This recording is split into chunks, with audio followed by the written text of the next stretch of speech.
राजा जी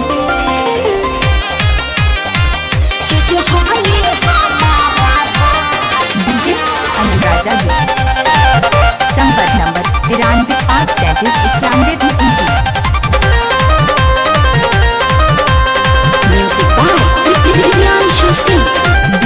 राजा जी जवानी के डायरी लिखी हम भवाला शायरी। अरे लिखे जाना रे खोते अपन जवानी के डायरी लिखी हम भवाला शायरी। बनी बेचैन मिले न चैन, बनी बेचैन मिले न चैन, हेने बैठे तनी तुम्हारी पसहार के। अरे खोरा के ना ठेके माया राबा चीज हाई हमारा भातार के। अरे खोरा के ना दे हमाया राबा चीज हाई हमारा भातार के। राजा जी का नंबर है 93,837,91,29।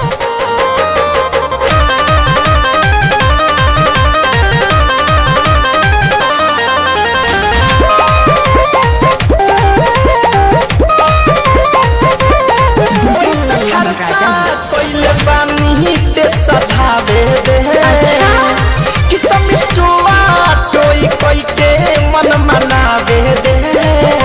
अरे तो सुन ला कवन चलती तब तोहर नहीं चली। तोहर गाल नाये बाबू आज गली बुझला। खर्चा कोइले बानी ते सधावे दे कि समिष्टुआ टोई कोई के मन मनावे दे।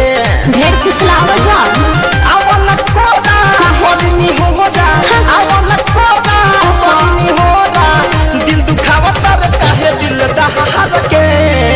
अरे तोरा के ना ठेके माया राबा चीज हाई हमारा भातार के।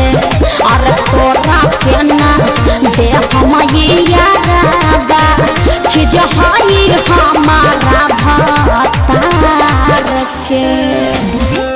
राजा जी सोलना माधोपुर हरशेर बलुआ बाजार।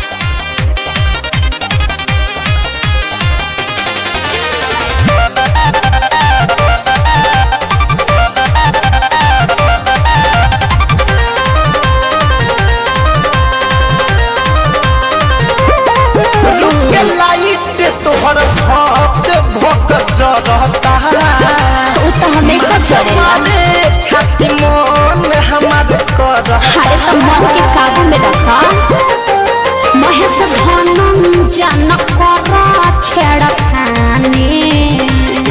सैया जिला हम सहित के रखल बानी।